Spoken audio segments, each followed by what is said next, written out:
Welcome back. It's time to get interactive. And F4 is here. Hey, what's Hi. up? It's Friday. Yay! But I'm working tomorrow and Sunday. Yay! We'll be here. Do you believe in witches? I do, actually. You do? I do. But I'm not able to tell with my physical eyes who is or who is not. So I keep to the spiritual belief, but physically, I'm not able to tell. So perhaps it ends up meaning that I really don't know whether they are witches or not. But I believe in the spiritual, aspect that, you know, somebody could be a witch and can do you, give you some burn disease. Anyway, don't mind me. What's up? What's trending? Well, that is exactly what we're actually talking about. Okay. We're asking you out there whether you believe in witches or witchcraft. This is because from Monday, 15th December 2014, one of 6 witch camps, the Bonyase, will go down. It is indeed sad to see many women confined in small villages and branded as witches. They are denied so many human rights. What is so heartbreaking is that the fate and the entire course of women are determined by the way chickens die. Yeah, we'll tell you more about that. One of the camps we will go down, but have we prepared enough to integrate the women? Today, you get to give us ideas on how government should disband the witches' camps. I'm Ifwa Harrison. This is Joy News Interactive. Joy News Interactive is brought to you in Remember, you can join us via all our social media platforms. We're on facebook.com/Joy News on TV. You can also find us on Twitter. The handle is at Joy News on TV or JN Interactive GH. Send us an email. It's joynewsim@multitvworld.com or send your messages through. We're on WhatsApp. The number is 054-010-9009. Surfline proudly supports JN Interactive. Surfline, it's about time. We have 6 witch camps in northern Ghana. Nani Witch Camp, Gambaga Witch Camp, Kukuo Witch Camp, Bonyase and Naboli Camp are all located in the north. Hundreds of women and children are trapped in witch camps. Interestingly, when old women are sent to witch camps, children or grandchildren also go and live with their grandmothers. Let's quickly watch this story and then get back to the discussion. The government should give some assistance to these people, but that hasn't materialized. Hamdia goes down on her knees. She stays there for a while and waits for her permission to get up. In this part of Ghana, women are powerless, so they cannot speak up. Hamdia, a widow, had an easy and simple life, farming, taking care of herself and minding her own business. Then an accusation was leveled against her.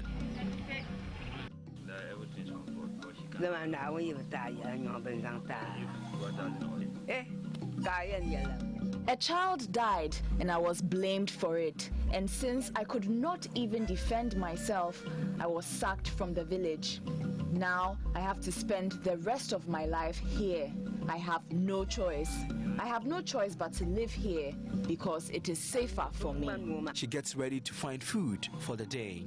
After sweeping marketplaces and gathering sand together with little grains, she sieves the sand from the grains and washes it for food.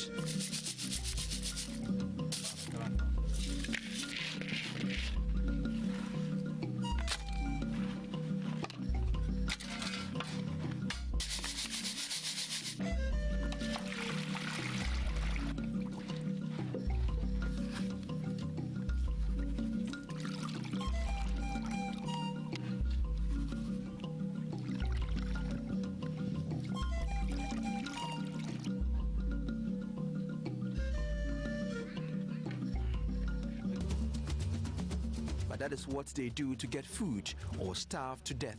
Simple carbohydrate, green leaves with no protein. The day starts on a good note.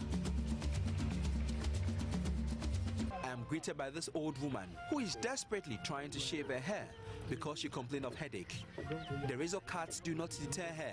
She continues until another alleged witch comes to her aid.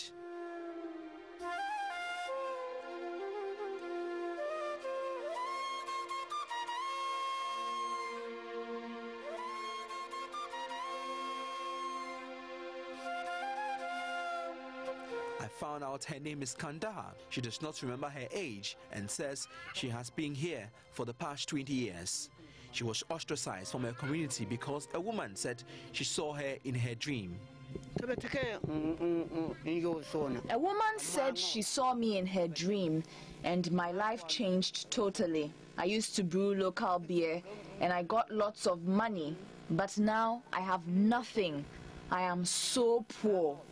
My relatives just took all my property. I went to see the traditional priest here, and they performed a ritual to decide my fate. Even though the ritual pronounced me not guilty, they still kept me here.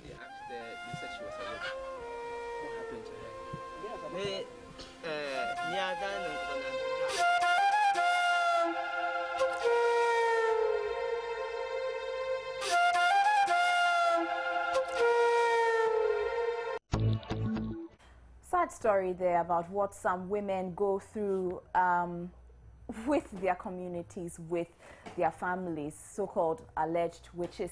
Now let's engage Solomon Jojo Kobina, who actually did that story and who has done quite a few stories regarding the plight of alleged witches. Jojo, tell us more about these witch camps. Well, I will just start off by saying that the visuals you saw just at the tail end, where a woman will just be called a witch and a chicken will just decide what happens the rest of her life. I mean, it is very heartbreaking. And you saw the last bit of a broom put around the neck of the woman, one of the women, and they were dragging the woman down. You could see how they prove. And one thing is that if the broom is able to pull you, then it means that you're a witch. You're a witch. And it is ridiculous how we have reduced, I mean, generations. It has happened generations and generations, and we have kept on and we have protected this, and we still hit our chest and call ourselves, oh, democracy. Ghana is a democracy, and we respect the rule of law. And so many of these women go through very funny trials, and their lives are just thrown away. But as much as we say Ghana is a democracy, you know that a lot of Ghanaians believe in the spirit realm, you know, in these kinds of things, witchcraft, people maybe wishing to do you bad or do you evil. I mean, you know, don't you think it's part of the reason why we still find ourselves in such a situation? But you see, that's why I always say that the issue is evidence. Because, I mean, how do we prove that someone is a witch? It is very, people are very religious, but in this modern era, how do you prove that someone is a witch? Why do you have to take the person through all that inhumane treatment? It is very saddening, and every time I recollect the stories that stories in which comes, it breaks my heart.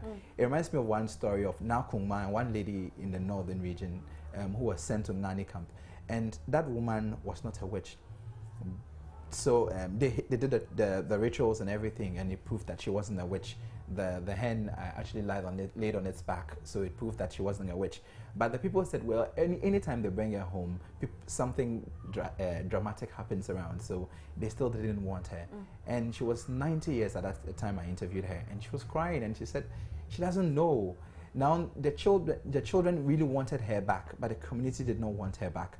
And that is the reason why I am very happy that Ghana is doing something, at least trying to close the camps. But have we really thought about how the community will accept the people if we send them back? Exactly. Well, maybe a good person to answer that question, it's Country Director of Action Aid, Sumaila Abdul Rahman. Well, Jojo will still be in the studio because I'll ask him a few more questions. But welcome to JN Interactive, Sumaila. Yeah, thank you, and then good evening to your cherished listeners. Okay. Now, Action Aid is actually partnering Ghana to ensure that the Bonyase camp is disbanded. Can you share with us plans to integrate alleged witches back into the community? Yeah, thank you very much for this opportunity. Just to set the context, I think this process started way back 2010. Knowing how sensitive it is, we had to engage ourselves in a lot of dialogue with community members, community leaders, traditional authorities, youth leaders, women groups, the victims themselves, and their families. In fact, I must say that it is not an easy exercise. It's very cumbersome, time-consuming, and very expensive. That is why it is taking us such a long time.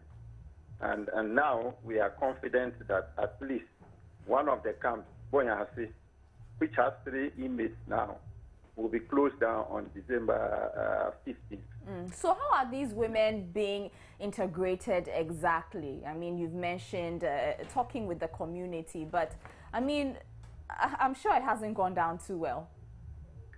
Well, I cannot be sure whether everybody in the community is happy about this, but at least I know that for the women that have been integrated, we've made follow-ups on how far they are doing in the camp, and we haven't had any single case, because to date we've integrated 199 of them for the past 2 years. And our people on the ground, including the local partners that we work with, have been going and visiting them, going to the communities and trying to find out what is going on. And so far, everything is okay. On December 15th, in addition to the closure of the Boyasi camp, we'll be reintegrating 50 more women to their various communities. So far, we haven't had any incidents of attack or reprisal against the women. So we are so confident that they will be fine in the community. And how easy was it preparing the women themselves for the reintegration? It wasn't easy, and that's one of the things that I mentioned, because it took us a long time. Because if you look at the challenges they went through, that finally brought them to the camp, and then the camp haven't been their safe haven, and going back to the very communities that they were banished from, it really takes a lot of time and energy to be able to convince them that when they go back there, they'll be safe. There was a lot of counseling, talking, involving family members, going to the traditional authorities, preparing some purification exercises, and several activities, to be able to convince the women and all other community members and the stakeholders involved that these women, when they come back, they will not actually be harmful to the society. So now you are starting. A lot of work. Okay, now you are starting with one camp, but how can you share with us the difficulties you are likely to face with the other camps? Yeah, one of the major difficulties we are having, as we keep reintegrating the communities and closing them, we're getting new cases of admission into the camp. So that's one of the major challenges we are facing. So if you look at the other camps, the 5 camps that we have a total of over 500 inmates there. So it means we have to work with the camp managers, the communities, the traditional authorities, the youth leaders, to reintegrate them as we are doing now, which has taken us quite some time, to the extent that we'll reduce the numbers to say around 3 or 4 or 5, then we'll be able to close the camp completely. All right. So that's the challenge that we have. And then the other thing that we have, the admissions into the camp is not only from Ghana. You have other surrounding countries like Togo, Burkina. Sometimes people come from there into the camp. So we also need to work on the sending community. All right. We need to work with them to make sure that they find a way of keeping the women back in their community. All right. Thank you very much. I've been speaking with Sumalia Abdul Rahman. He's country director of Action Aid. Jojo, you heard him. How do you feel about all he's saying? You think it's a good plan to reintegrate these women? Yeah, I think it's a very good plan to reintegrate them. But my issue is that we have laws it is time we crack them. I mean, I wonder. I don't know why we are taking a very long time to sort of make sure that we police the camps and make sure that women are not just sent there, because we have police in the northern regions. We have so many of them. It is culture, but at a particular time we should find ways of ending it. Like what happened exactly, Chokosi, what happened. They started prosecuting some of the people, brought the people back, and at least it has drastically reduced it. We need to do something like that, and I think that is one thing that the authorities are not doing quite well, because even there's so many children who have been sent there, who are missing out on education and their health, and so food is so difficult for them to survive, and this is very disappointing. I mean. All right. Thank you very much, my colleague Jojo Kobina there, talking to us about his views on the disbandment of witches camps in the country. He's done quite a few reports on the issue. I'll be right back with your comments.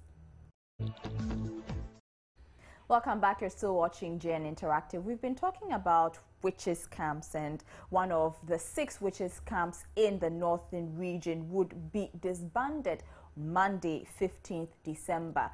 Well, we've been asking your thoughts on the issue. Here's our first video blog. It's a very good idea because they are human beings and they are not even assured of it that they are witches.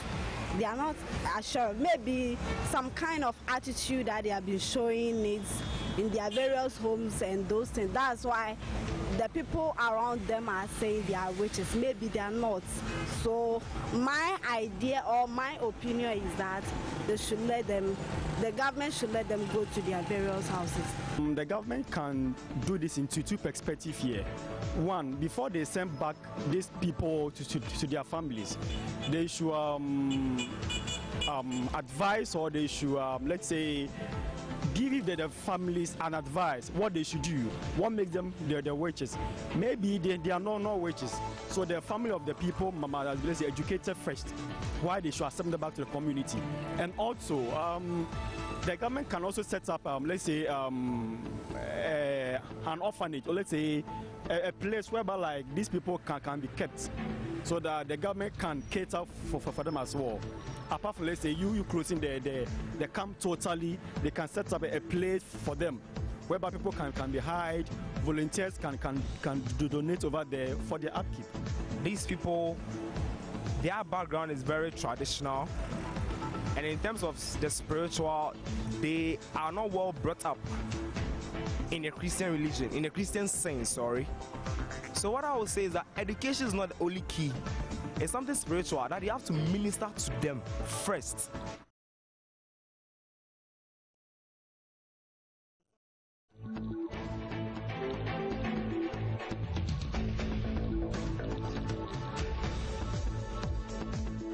And now on to Facebook for your comments. And Afelete Benjamin says, what is that camp all about, Kra? What are its benefits to the nation that people have to be donating to them? Please close it.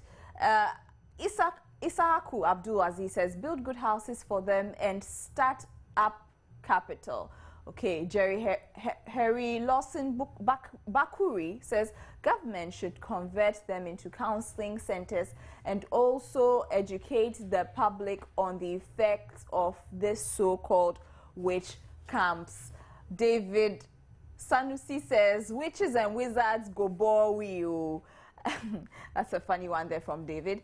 Edwin Enum says, great idea. Since many of the alleged victims are elderly, government should consider converting them into homes and mental health institutions.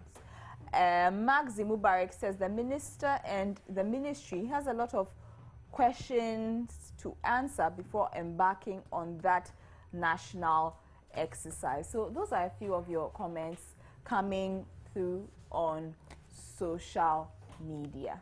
Let's take a look at our picture of the day. Right. We're waiting for the picture. We are waiting for the picture of the day. Welcome back, Steve. Yeah, man. So you've heard. If I told you I was a wizard before, would you believe it? Honestly, no. Aha. So you can't judge a witch or a wizard, right? Yeah. So it's very sad that it's very people just judge older women and confine them to the camps. Anyway. Yeah. Anyway, before we bring you the picture of the day, let's take what's trending.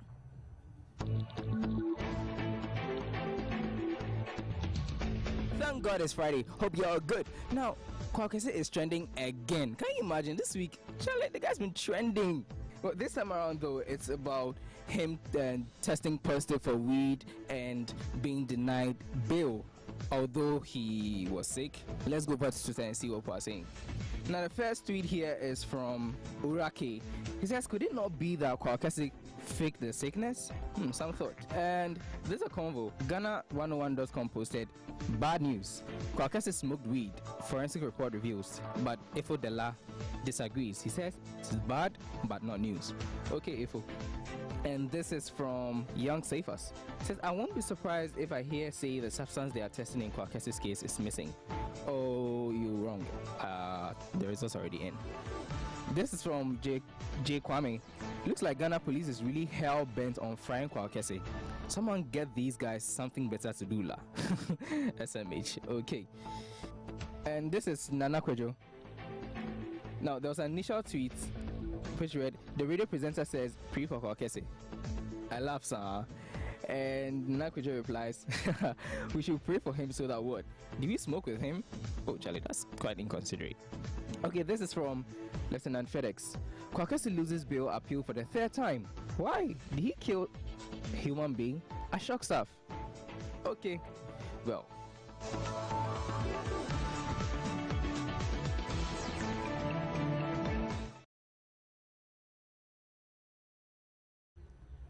Wow.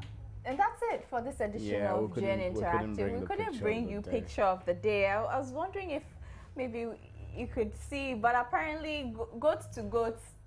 door service. No, it's not fair.